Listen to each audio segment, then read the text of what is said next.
Welcome to week 4. Okay, cool. It's recording. But yeah, welcome to week 4. We're going to be talking about color theory for design today.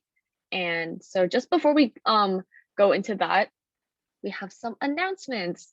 So just a little reminder about grading. Assignments are randomly assigned to our staff. So please be patient if like one assignment, like homework, like I don't know, 3 is graded, but homework 1 isn't yet. So yeah, that's how our grading system works. So yeah, you can totally check in with us, but just know that like don't be too worried if something's not graded in the grade book. And then also we're going to be releasing our midterm project today. So what the midterm project looks like is it's a redesign of like a current website. So we'll be releasing the spec on that later after lecture. And so the project check-in deadline is next week on Thursday. So the check-in is just like pop into anyone's office hours and we can just check in, like check off your Figma or anything. So yeah, that's the project check-in. And then the entire project is due on Tuesday, March 10th. So there will be definitely more details in the project spec, and feel free to like drop by office hours to ask if you have any questions, post on Piazza, talk to us on Discord. Yeah, there's a lot of places to ask for help if you need. And then after the project is due, we'll also be choosing the top projects, like our course staff's favorite projects, to present in lab section on Thursday, March 12th. So yeah, just keep these dates in mind, and it should all be good. Cool. So going into color, this is the color wheel. So this is basically all of the different colors that and their relationships in like with respect to each other. So here we have like the primary colors red, yellow, and blue, and so that's this triangle. And then in this gray triangle here, we have the secondary colors, which are like orange, green, and violet. And so you get secondary colors by blending primary colors. And then we also have something called like tertiary colors. So that's what these colors between the primary and secondary colors are. So it's just like good to know what the relationships of different colors are. Just because when we start like pairing colors together, you want to be able to like create complementary color pairings. So when you use colors that are across from each other, that's a complementary color scheme. Monochromatic color schemes use 3 different values of the same color. So if you use something like in this area, then that's kind of like a monochromatic theme. There's also like a lot of different like color schemes. So there's like analogous ones, like split complements.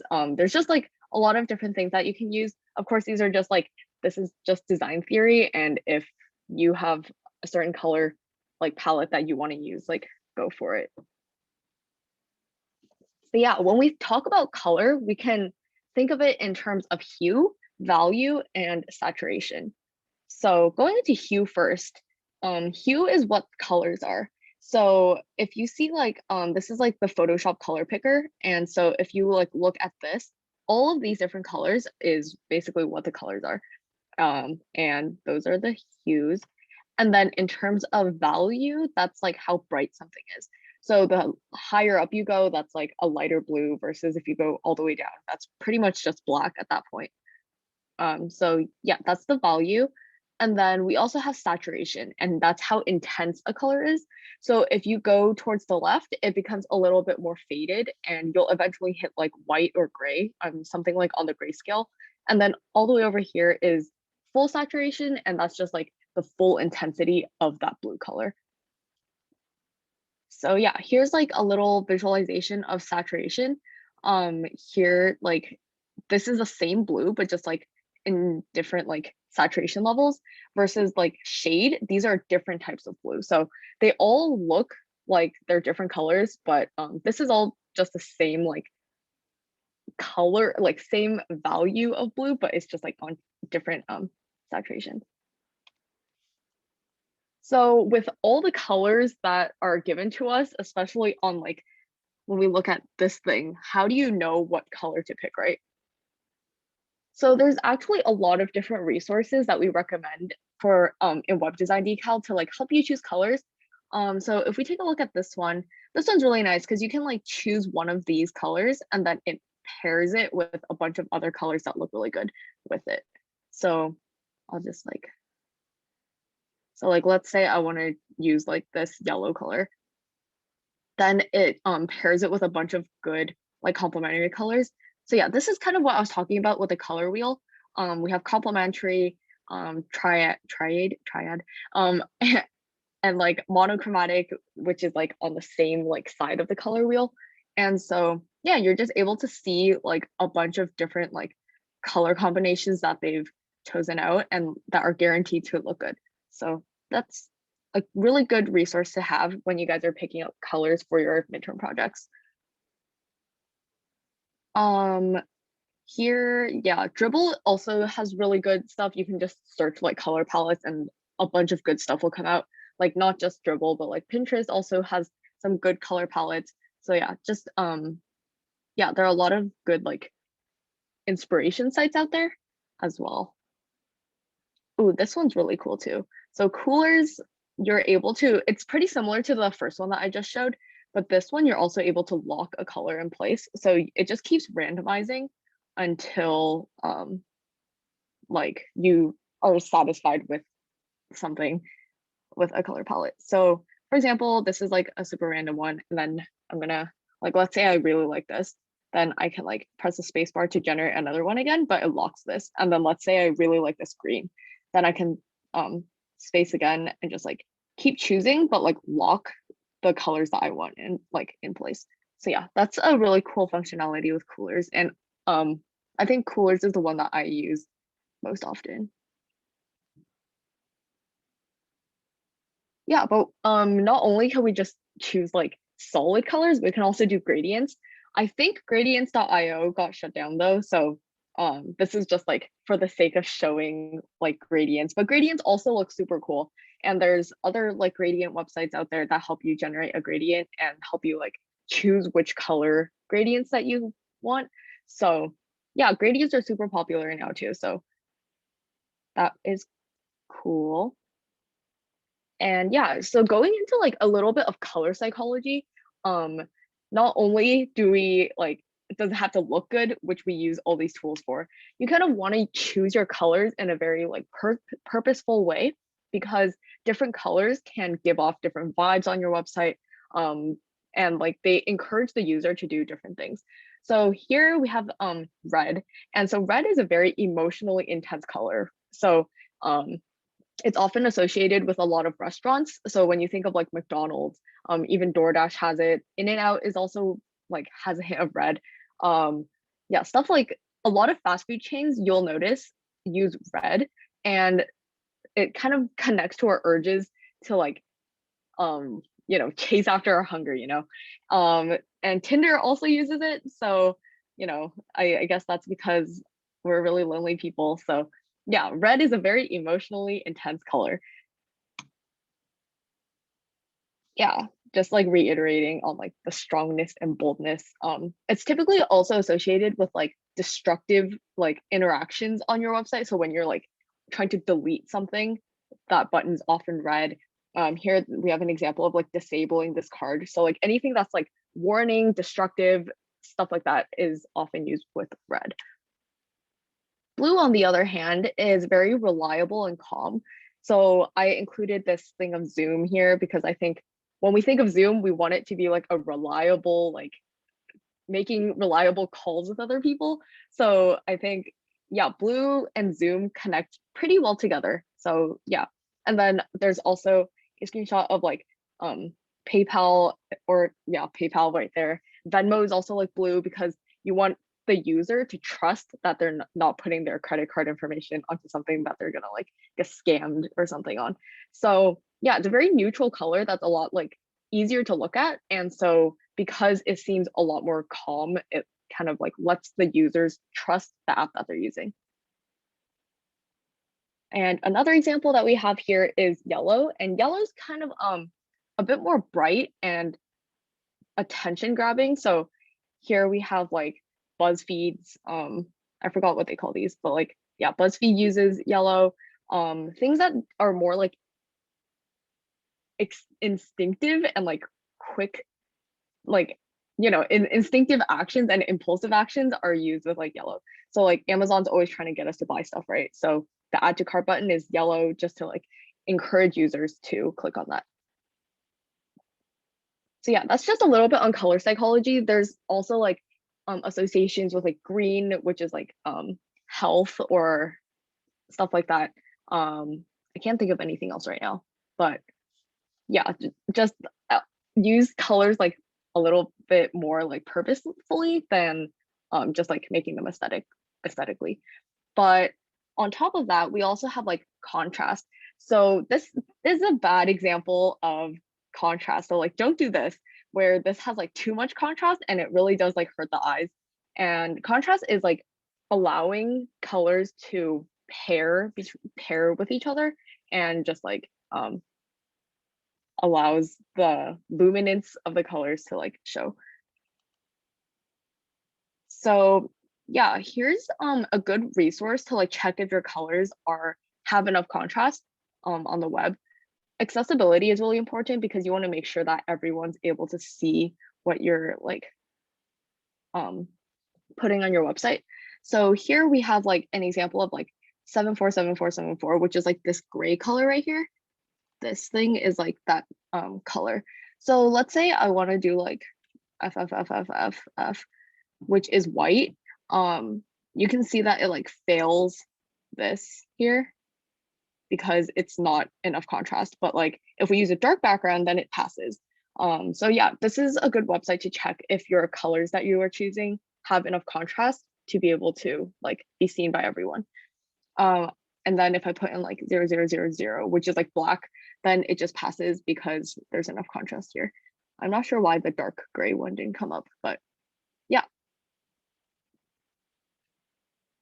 And another good way to check contrast, this is a little bit more high effort, but like if you really do care, you can also completely desaturate your colors and then compare their grayscale values. So what I mean by that, I think the next slide has an example of that. Yeah, so if you like desaturate it, you can see the grayscale values right now. Yeah, like that. So you can see like this one might be a little like there's not enough contrast, but it seems like this one's okay. And the white also looks decently on the gray in the back. So yeah. Another thing about contrast is like in dark mode, no one actually uses pure black just because there's too much contrast. So here we have like a pure black like interface versus what a lot of apps actually use. So Facebook's dark mode is not pure black. Twitter has like 3 shades of dark or 2 shades of dark mode now, depending on how high of a contrast you want.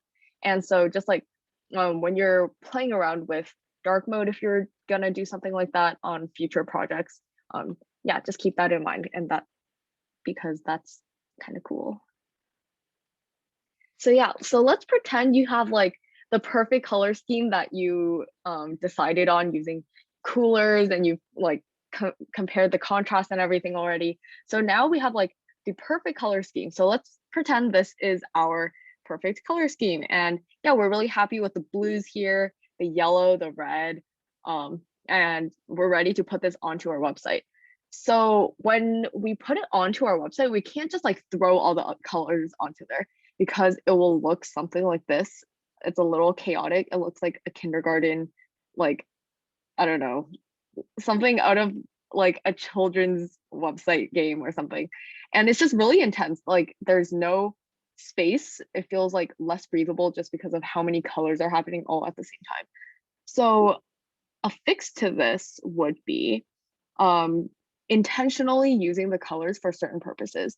So we kind of divide our colors into like primary, secondary colors, accent colors, and just like other like we have like a hierarchy of colors that we want to assign it to. So in this certain use case, these end up being our primary colors, and then these 3 end up being our accent colors. So if we take a look here, the primary color is this blue, and we also differentiate it into different shades as well. And so what this blue ends up being as a primary color is really like the brand of the website and the thing that kind of sets the tone for whatever website that we're building. And then the accent colors that we have here are for denoting different like interactions between our website. So here red is used for the notification, and like we talked about earlier, red kind of like signals like instinctual like urges, and notifications are kind of like instinctual urges that we kind of want users to click on and stuff, and it's a little bit more emotional. It gets like the user excited. So yeah, red becomes that, and then yellow becomes our warning one. We also split that up into different shades just so that it's not too aggressive, because yes, this is a warning, but we also don't want it to be like jarring for the user. So yeah, we take our color palette and then we form a hierarchy of different colors based on that.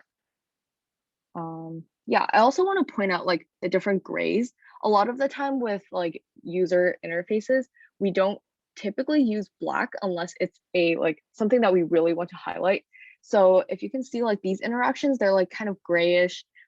This text even is gray, and the only thing that's really black here might be this. It might not even be like pure black, but that's the closest thing we have to black, because yeah, gray also just lets it be more breathable and creates a hierarchy of different like importances in addition to the weight of the font, which we talked about last time. So yeah, another thing with colors is especially with websites that have a lot more like graphic content on it, you want to make sure that your colors, your color scheme matches the images on your website. So this one has a really good like color scheme going on. Like they all like relatively look okay, except for this one. This one does seem a little jarring, but just like have photos that match the colors on your website.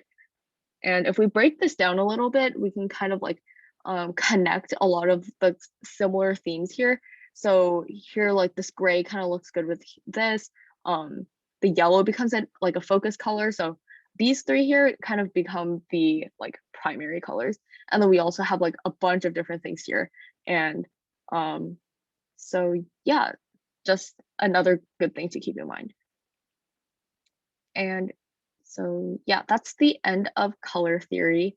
We can move on to programming. Does anyone want a break?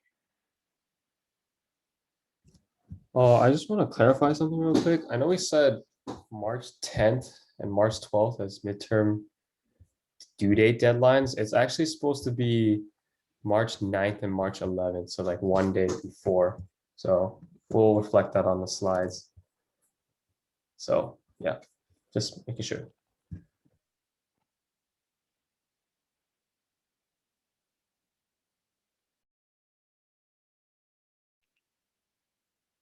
Yeah, we can move on to programming now, but we will also fix the slides.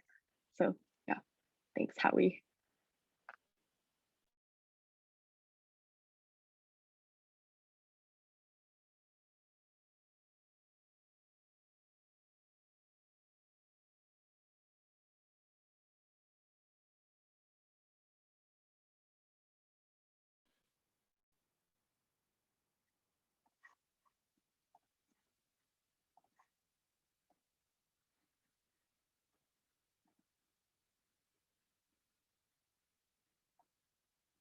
Okay, so for week 4, we're going to cover CSS positioning and centering.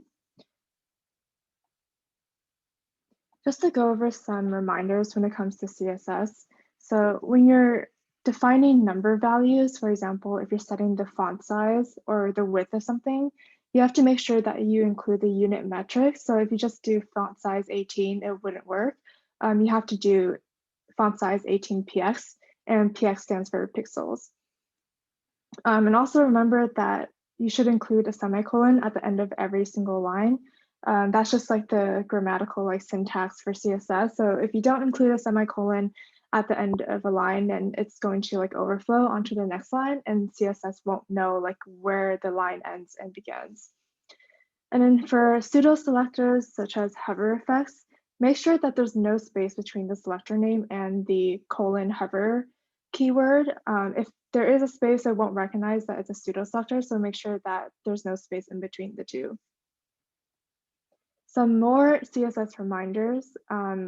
When you're selecting an element that's nested within other elements on the page, remember, or I guess just a tip is you don't need to like write out the entire path. So for example, if you want to select the div class A element, you don't have to write out the entire path like .big space .container space .a. You can just straight up say .a and it would be applied to that element. I guess one important thing to note is that when you're trying to only get, like for example, if you have other containers with A's in them, but you only want the A inside big container, then it would make a difference to say like .big .container .a. But if you only have like one, I guess, A element, then it doesn't really matter if you use the full path or the shorter path. So before we begin, let's recall our HTML skeleton. So on the right side here, you can see that there's kind of like a box layout diagram of what an HTML page would look like. So you can see at the top, there's a title called Berkeley Food Guide, and then you have a nav bar with links inside of them for home, restaurants, and coffee shops. And then on the actual like content of the page, you see that there's like headings followed by paragraph text. So this is kind of the, I guess, basic skeleton layout of a typical HTML page. And we want to keep in mind that this is typically like what you will be working with in the HTML. And later we're going to go into how you can style the layouts of these elements with CSS. So it's important to think of these div containers as containers and parent-child hierarchies. So on the right side, you can see that there's another similar like box layout diagram that kind of shows more specifically how the HTML elements are ordered within each other and also relative to each other, like outside of the nested containers. So the outer box is the body tag, and then within that you have a giant div container that contains all of the content on your page. And then within that div container, you have like a header, which contains like some nav bar elements, as well as like a title, which is represented by H1 tag. And then after the header, you have like two column layouts with like each column containing a heading and a paragraph text. So I think the most important thing from this layout is that you have like these different containers and they're like nested within each other. So for example, like the nav bar has like UL elements, or sorry, one UL element with multiple LA elements in between them. So that's something to keep in mind whenever you're thinking about constructing the layouts of your HTML page. So when we have content, we will position them relative to their containers. So on the right side, you can see that we are basically viewing the first like HTML skeleton that we saw, but then we're positioning them in the like layout that we saw on the previous slide. So if I go back to this slide, this is what we had in the beginning, but if we wanted to position it into this template layout, then it would look like this. So from our design lecture, we kind of like went over how to think of like blocks and spaces.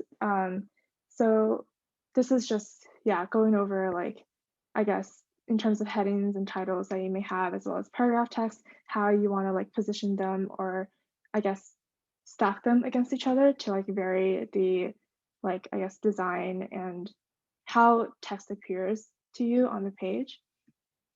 And so in terms of thinking about positioning itself, so basically it's kind of like the backbone of your like page layout. So like without positioning, your page will just be very, I guess, one-dimensional. You could think about it that way. So it's really important to like know how to use CSS to position elements on your page. So when we position things, we are disrupting the page's normal flow of elements. Yeah, that's just something to keep in mind. So like, for example, in the very first skeleton, you see that everything is like very kind of one-dimensional and like everything just follows each other on like separate lines. But when we are trying to manipulate the position of those elements, we want to like move those elements outside of their original flow.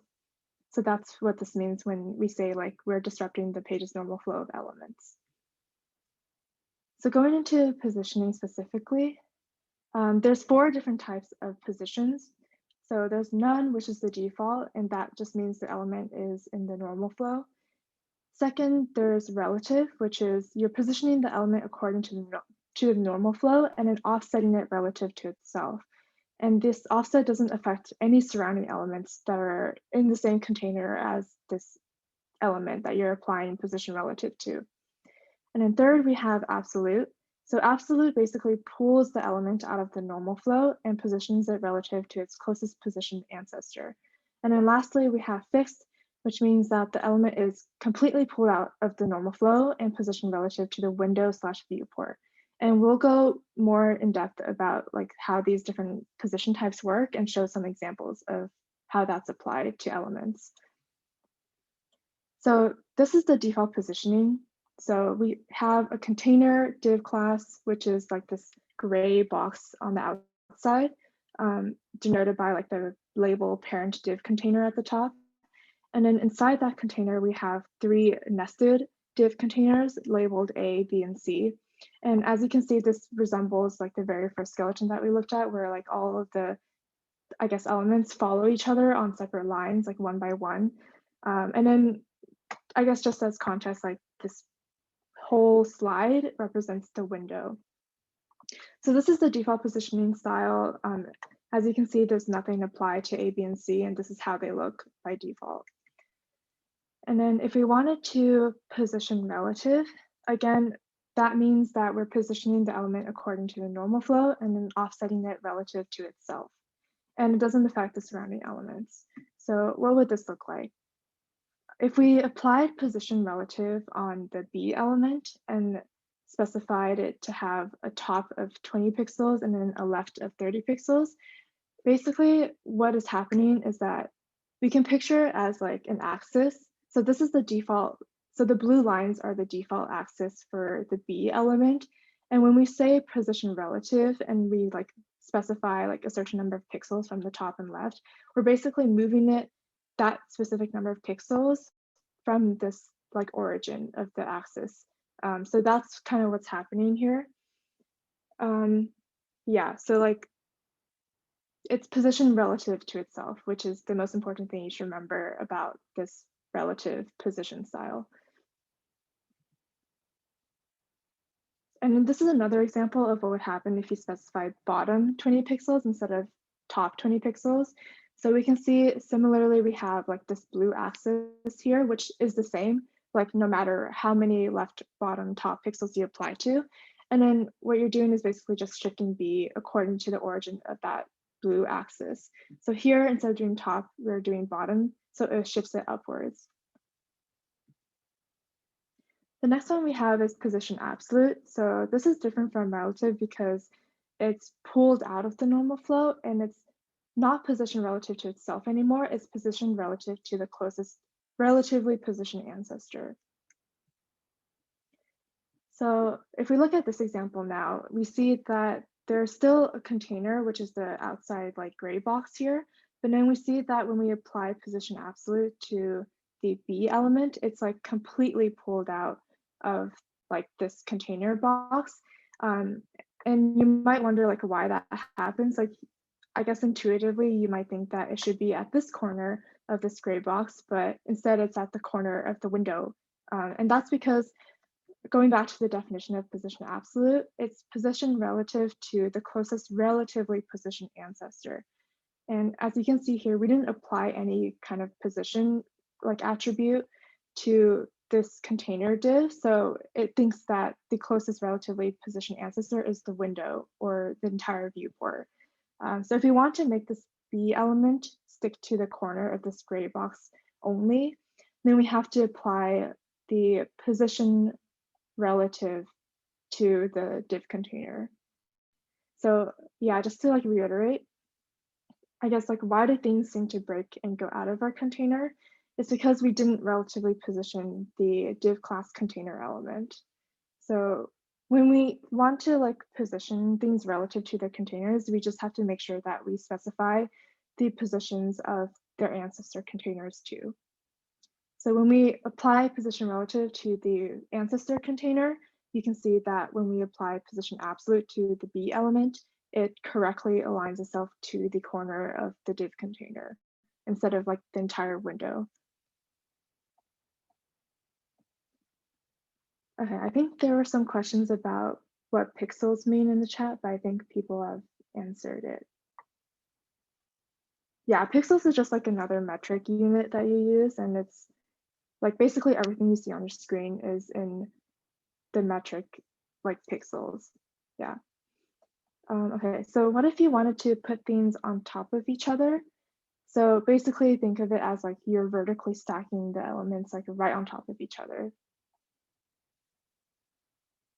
So if you want to layer elements on top of each other, you would basically use position absolute on the elements and then apply position relative to the container. So as you can see in this animation, like all of the A, B, and C elements have position absolute. So they're all pulled out of the normal flow and positioned to the closest relatively positioned ancestor, which in this case is the container div. So they're all pulled out and then they're all basically aligned to the top left corner of this container. And the reason why like they're all on top of each other is because they're all pulled at the same time and all of their closest relatively positioned ancestor is the same. And so that's why they're all like stacked on top of each other. So think of relatively positioned ancestors as the origin point for absolute positioning. Now let's look at a real life example of how positioning works on like real websites that you might see out there. So this is Airbnb's website. It's pretty simple. There's just like a huge background image, and then on top of it, there's like this form element that includes like some inputs that people can use to like search for, I guess, places to book on Airbnb. So in terms of thinking of the layouts and positioning of these two main elements, we noticed that the big, like, I guess, div container on the outside that has like the image and everything, that is our relatively positioned container. Does anyone want to like take a stab at like what the form element is?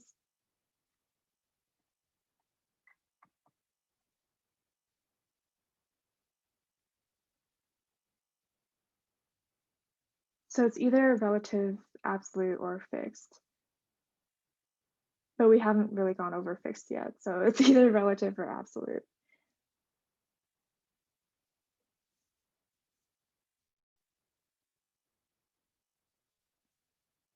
Okay, so there's some varying responses. It's actually absolute. So I guess thinking about like our example with like the A, B, and C elements, like if we were to use relative on this form element, it would just appear like at the bottom of this entire div container. So you wouldn't actually see it in this view right now. But because we're pulling it out of its normal flow, therefore we can like position it to the ancestor element, which is, sorry, the closest relatively positioned ancestor element, which is this entire like div container that contains the background image.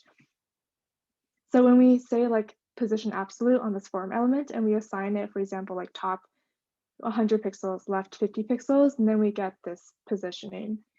So again, like I think it's just important to keep in mind like what exactly the ancestor elements are for like a specific element that you have on the page. And then when you pull it out of the normal flow, like I guess, what does it position itself relative to? So if you're using position relative, that's relative to itself. So if you're using position absolute, then that's relative to the closest relatively positioned ancestor. Yo, Julia, Finally, before you move on, we have some people who are still kind of confused by relative positioning. Can you explain that again? So relative positioning is basically you're positioning it to its the element itself, like its original, I guess, axis. So if we go back to the example on position relative. So see here we have like B and its position relative, and we move it like upwards by 20 pixels and like I guess to the right by 50 pixels. So in thinking about like the original axis, so that's basically outlined by these blue arrows. When we're specifying position relative, it's positioning relative to the origin of this axis. So it's not like to the origin of this gray container, and it's not the origin of like the entire window. It's only the origin of its original axis. So like if we pretend that there's no position at all applied to the element, then that's like the default or like none positioning. So you can treat that as like its original axis. And then if we move it, then it basically shifts it relative to the origin of that axis.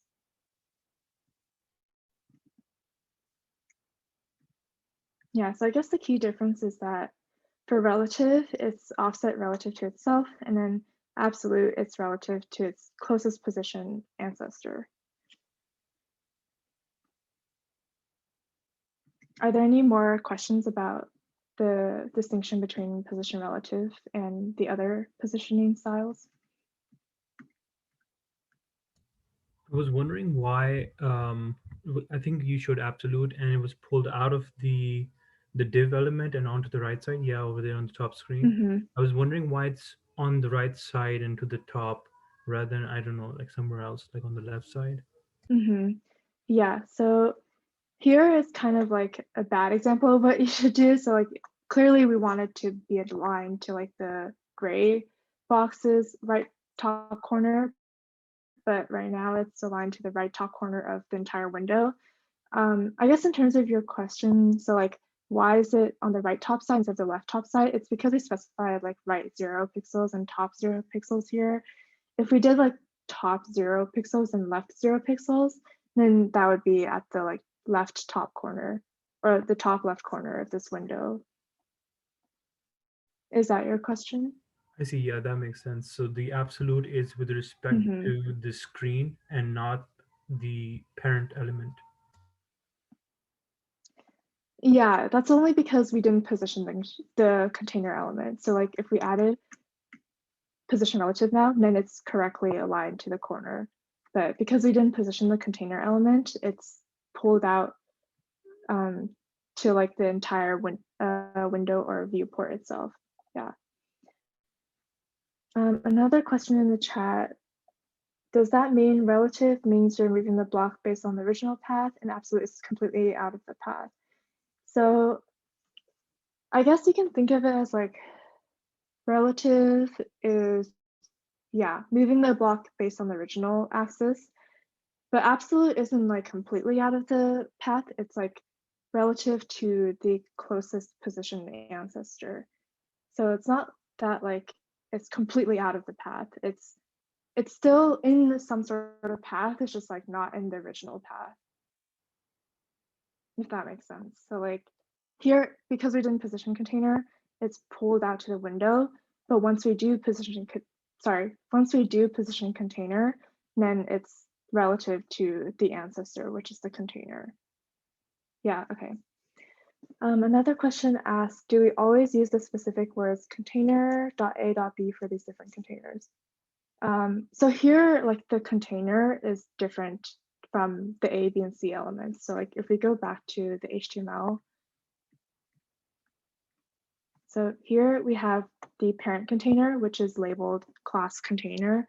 And then we have individual like children elements labeled A, B, and C. So yeah, in this case, because these are all very distinct div elements, we have to use the keywords for their different classes. So we have to specify .container.a.b. What is the div container relative to? So it's relative to, well, it depends on what you're applying to that div container. So for example, here, when we don't have any position style applied, it's just like default none. So it's just at its original like position. But if you specify position relative, then basically that just means that it's still relative to itself. Like it's still positioned to itself. It's not like pulled out of the flow and like positioned relative to the window. So like, I guess if you think about it, like applying this position relative style to the container really doesn't do anything to this gray box because you're not moving it in any way and it's still position relative to itself.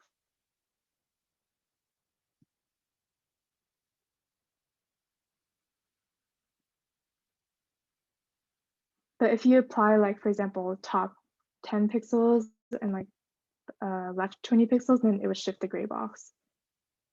And the original axis is still like this, I don't know if you can see my cursor, but it's like this top corner of this gray box. So that's like the axis.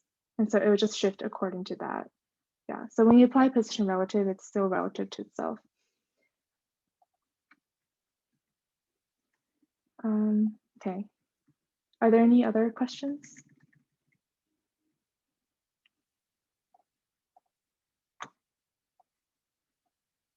If not, we can move on to the last position style, which is position fixed. So position fixed is pretty self-explanatory. Basically, you can think of it as like you're fixing it onto the window/viewport. And if we're using the same definition as like the other ones, it's basically pulling out of the normal flow and positioning it relative to the window or viewport. So in this example, we have a new div element called nav.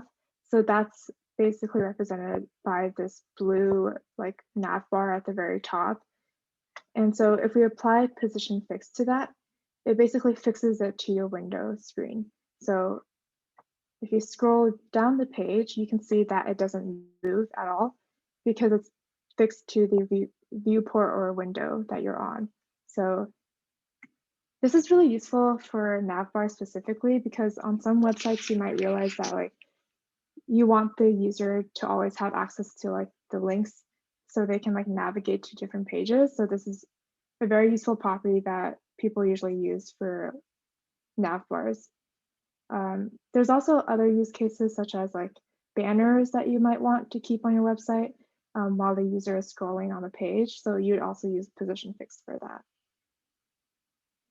And if we were to change like this pixel value from like 0 to like, I don't know, 100, then you would see this blue box like shift to the left by 100 pixels and it would stay there no matter where you're scrolling on the page. One example of fixed positioning is actually on our own website. So you might realize that when you're like scrolling on our website that there are some elements that are fixed. And like you can see that there's like a moving background image, or sorry, like the elements on top of the background image are moving, whereas the background image seems to like stay as you're scrolling. So that's another example of where you'd use position fixed. Okay, now that we kind of covered what positioning looks like in CSS, we'll move on to centering in CSS. So in order to horizontally center block elements, you might do this. You can apply margin right auto, margin left auto on these elements, and it automatically fills up like the space on the left and right side and positions the block, sorry, not position, centers the block horizontally in the center. So yeah, this is something that's very useful for block elements if you want to center them horizontally within a container div. And then a shorthand way of writing this is to just say margin 0 auto instead of writing out like margin right auto, margin left auto. And this is because usually when you write like a one-liner for like margin or padding, it's first the top side and then the right side and then the bottom side and the left side. And that's if you specify like 4 different values here. But if you only specify 2 values, then that's just the top like dimensions and then the like left and right dimensions. Sorry, the top and bottom dimensions as the first value here, which is 0. So that means margin top is 0 and margin bottom is 0. And then the left and right margins are auto. So this is just like a shorthand way of writing what was on the previous slide. And then in terms of vertically centering the block elements with absolute positioning, so here we have a div called Big Potato, and it has a width of 100 pixels and a height of 50 pixels. And if we applied position absolute onto this and we specified top 50%, basically it's pulling it out of the normal flow and positioning it to the closest ancestor element. And in this case, that's like this overall gray box that we have here. And then if we specify top 50%, it basically shifts this big potato down 50% of its ancestor element.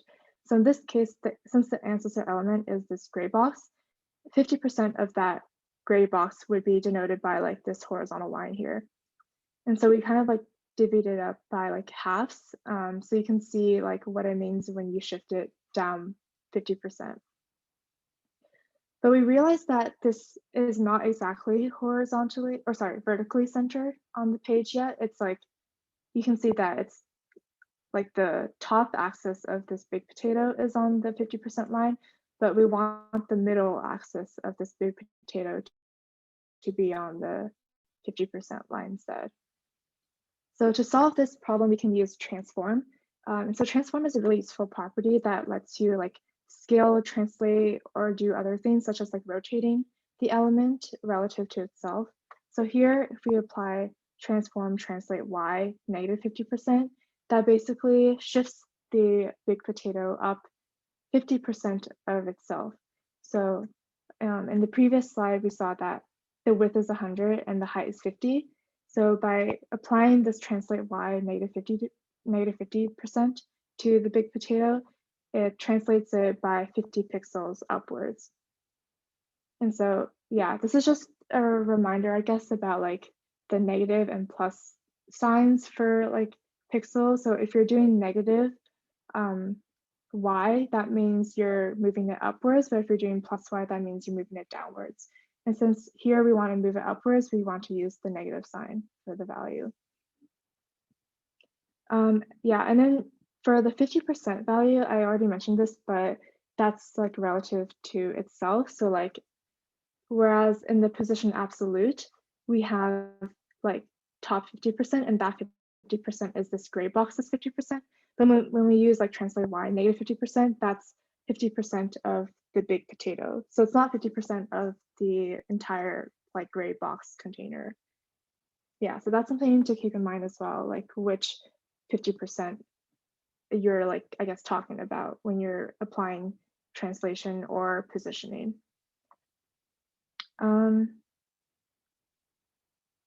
Someone asked, could we also have done translate negative 50 pixels? Yeah, so you could have done that. That would just be a way of like hard coding the translation. So if you don't know what the element's dimensions are, like if you don't know that it's 100 pixels of height, then it's safer to use negative 50%. So it just automatically calculates for you like what 50% means. But in this case, since you know the height is 100 pixels, if you do 50% of that, then like you know it's 50 pixels. So like if you did negative 50 pixels, that would be the same.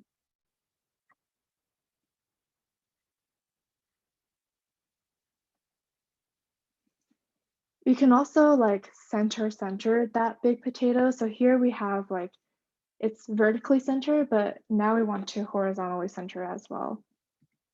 So basically how we do that is by applying the left 50% as well as inputting another value into the translate function. So before we had just translate y, and now we have translate without like a specific x or y dimension. So here we're first positioning it absolutely.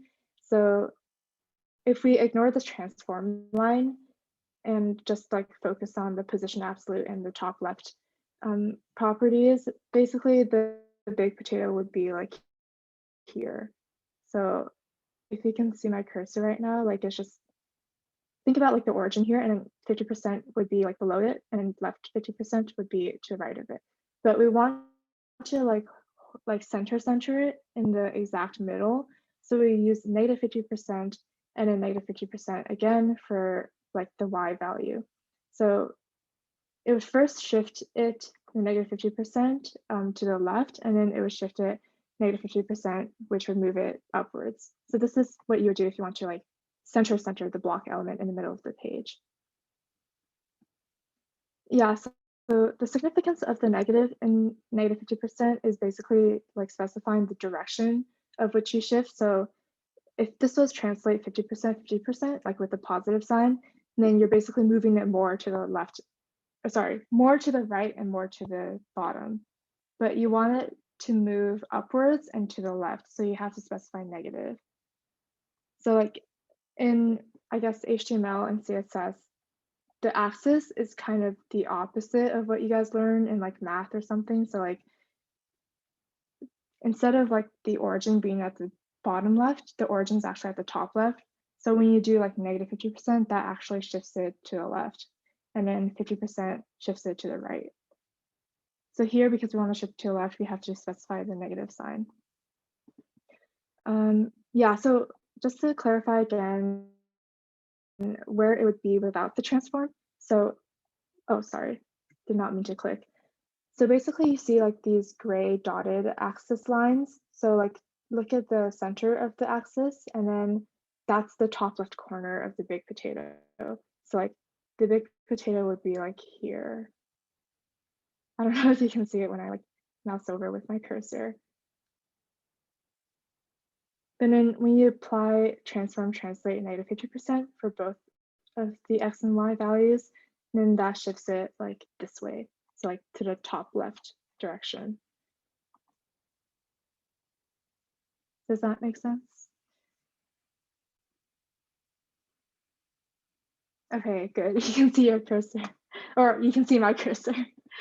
Yeah, I'm like trying, I wish we like had, I guess, more like decomposed examples of what it looks like with just the position absolute and then applying the transform, but yeah, the cursor would suffice for now. Some miscellaneous things to cover. So like we already talked about position and centering, but what if we wanted to layer things on top of each other in like different ways? So if we wanted to, I guess, layer A on top of B instead. So like by default, this is what it would look like if you position relative and like moved it up. The B would overlap A, but if we wanted A to overlap B, then we have to specify the ZIndex property. So we need to apply ZIndex of 0 to B to indicate that it's like on the bottom level. And then applying ZIndex 1 indicates that A is on an upper level, like above B. And the default ZIndex is 0. So if we want anything to be above the default like layer, then we need to specify a value that's greater than 0. Yeah, that's pretty much it for positioning, centering, and I guess ZIndex properties. Does anyone have other questions about anything that we covered so far?